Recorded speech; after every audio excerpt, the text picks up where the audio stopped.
Hi, I'm Kevin from Ottawa, and I'm reviewing the MasterChef Digital Convection Toaster Oven, which I've put to the test, cooking lasagna, turkey pot pie, reheating all kinds of leftovers.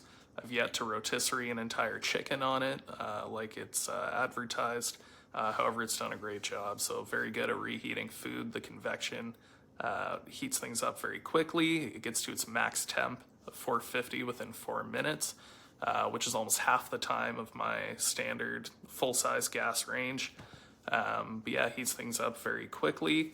One thing I do wish is that it would have light so you could actually see what's going on in there.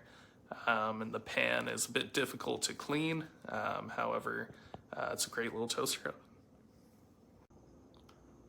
I would recommend the MasterChef Digital Convection Toaster Oven to family and friends. It's a great way to reheat food, worlds better than using a microwave.